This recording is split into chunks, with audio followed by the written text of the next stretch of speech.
ನಾಳೆಯಿಂದ ಯಾವ ಪುರುಷಾರ್ಥಕ್ಕೆ ಪಾದಯಾತ್ರೆ ಮಾಡ್ತಾ ಇದ್ದಾರೆ ನಮ್ಗೆ ಗೊತ್ತಿಲ್ಲ. ಕರ್ನಾಟಕಕ್ಕೆ ಆಗ್ತಾ ಇರೋ ಅನ್ಯಾಯವನ್ನ ಮುಚ್ಚಾಕಿ ಜನಗಳ ಗಮನವನ್ನ ಬೇರೆ ಕಡೆಗೆ ಸೆಳೆಯೋದಿಕ್ಕೆ, ಜನಗಳ ಕಣ್ಣಿಗೆ ಮಣ್ಣು ಎರಚುವಂತ ಕೆಲಸ ಮಾಡ್ತಾ ಇದ್ದಾರೆ. ನಮಗೆ ಕಾವೇರಿ ನದಿಯಲ್ಲಿ ಜುಲೈ ತಿಂಗಳಲ್ಲಿ ನಾವು ಬಿಡಬೇಕಾಗಿದ್ದ ನೀರು 40 TMC ತಮಿಳುನಾಡಿಗೆ ಬಿಡಬೇಕಾಗಿದ್ದು. ನಾವು ಬಿಟ್ಟಿರೋದು 98 TMC ನೀರು ಹರಿದು ಹೋಗಿದೆ. ಜುಲೈ ತಿಂಗಳು 1ರಲ್ಲೇ 58 TMC ಎಕ್ಸ್ಟ್ರಾ ನೀರು ನಾವು ತಮಿಳುನಾಡಿಗೆ ಬಿಟ್ಟಿದ್ದೀವಿ.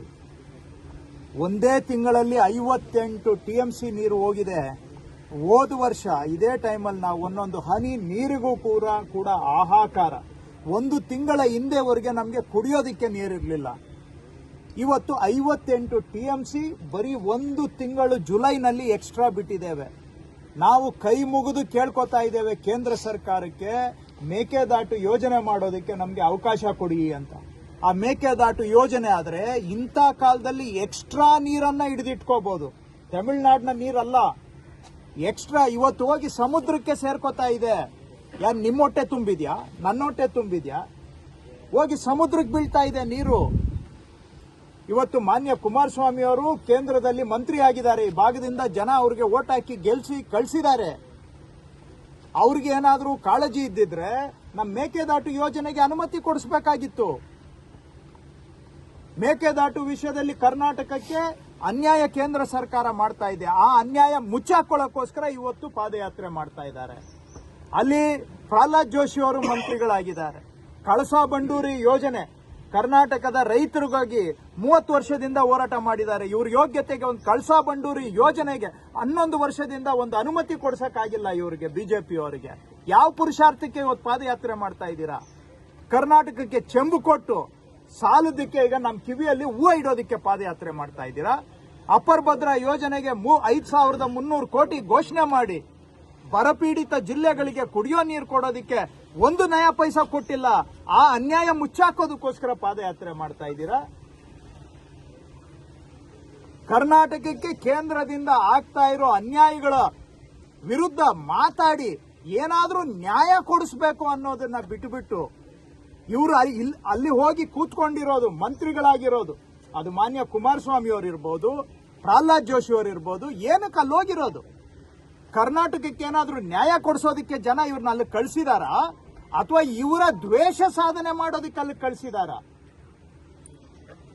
ಪ್ರಹ್ಲಾದ್ ಜೋಶಿ ಅವರು ಪ್ಲಾನ್ ಮಾಡಿ ಸಕ್ಸಸ್ಫುಲ್ ಆಗಿ ಒಂದೇ ಕಲ್ಲಿನಲ್ಲಿ 2 ಅಕ್ಕಿಯನ್ನ ಒಡೆಯೋದಕ್ಕೆ ಹೊರಟಿದ್ದಾರೆ. ಒಂದು ಕಡೆ ಅವರು ಈಗಾಗಲೇ ಬಿಜೆಪಿ ಒಳಗಡೆ ಇರೋ ಎಲ್ಲಾ ಲಿಂಗಾಯತ್ ಲೀಡರ್ಗಳನ್ನ ಮುಗಿಸಿದ್ದಾಯ್ತು. ಇವಾಗ ಈ ಪಾದಯಾತ್ರೆದು ನೆಪ ಇಟ್ಕೊಂಡ್ಬಿಟ್ಟು ಜೆಡಿಎಸ್ ಅಲ್ಲಿರೋ ಕಾರ್ಯಕರ್ತರನ್ನೆಲ್ಲ ಬಿಜೆಪಿ ಬುಟ್ಟಿಗೆ ಹಾಕೊಂಡು ಜೆಡಿಎಸ್ ಅನ್ನ ಮುಗಿಸಿ ಕುಮಾರಸ್ವಾಮಿನೂ ಮುಗಿಸೋದಕ್ಕೆ ಪ್ಲಾನ್ ಹಾಕಿದ್ದಾರೆ. ಪಾದಯಾತ್ರೆ ಮಾಡ್ತಾ ಇರೋದು ಏನಕ್ಕೆ ಅಂದ್ರೆ ಇವರು ಜೆಡಿಎಸ್ ಬೆಲ್ಟು ರಾಮನಗರ, ಮಂಡ್ಯ, ಮೈಸೂರು ಇಲ್ಲಿ ಇರುವಂತ ಜೆಡಿಎಸ್ ಕಾರ್ಯಕರ್ತರನ್ನ ಬಿಜೆಪಿಯ ಬುಟ್ಟಿ ಒಳಗಡೆ ಹಾಕೊಂಡು ಅಲ್ಲಿ ಕುಮಾರಸ್ವಾಮಿನೂ ಮುಗಿಬೇಕು. ಇನ್ನೊಂದು ಕಡೆ ಕರ್ನಾಟಕಕ್ಕೆ ಧ್ವನಿ ಎತ್ತಿ ಹೋರಾಟ ಮಾಡ್ತಾ ಇರೋರು, ಕರ್ನಾಟಕಕ್ಕೆ ಆಗ್ತಾ ಇರುವ ಅನ್ಯಾಯದ ವಿರುದ್ಧ ಧ್ವನಿ ಎತ್ತಿರ್ತಕ್ಕಂಥ ನಮ್ಮ ಮುಖ್ಯಮಂತ್ರಿ, ಕರ್ನಾಟಕದಲ್ಲಿ ಉಳಿದಿರುವಂತ ಒಬ್ಬ ರಿಯಲ್ ಲೀಡರ್ ಅಂತ ಹೇಳಿದ್ರೆ ಸಿದ್ದರಾಮಯ್ಯನವರು. ಆ ಸಿದ್ದರಾಮಯ್ಯನವ್ರನ್ನು ಕೆಡಬೇಕು. ಸೊ ಪ್ರಹ್ಲಾದ್ ಜೋಶಿ ಅವ್ರದ್ದು ಬಿಜೆಪಿಯಲ್ಲಿರೋ ಲಿಂಗಾಯತ್ ಲೀಡರ್ಗಳನ್ನೆಲ್ಲ ಮುಗಿಸಿದ್ದಾಯ್ತು ಅಂತೇಳಿ ಒಂದೇ ಕಲ್ಲಿನಲ್ಲಿ ಇವತ್ತು ಕುಮಾರಸ್ವಾಮಿನೂ ಮುಗಿಸ್ಬೇಕು, ಅವ್ರನ್ನೇ ಉಪಯೋಗಿಸ್ಕೊಂಡು ಅವ್ರನ್ನೇ ಮುಗಿಸೋದು. ಹೆಂಗಿದೆ ನೋಡಿ, ನಮ್ ಕೈಗೆ ಕೊಟ್ಬಿಟ್ಟು ನಮ್ ಕಾಲಿಗೆ ನಾವೇ ಕಚ್ಕೋಬೇಕು.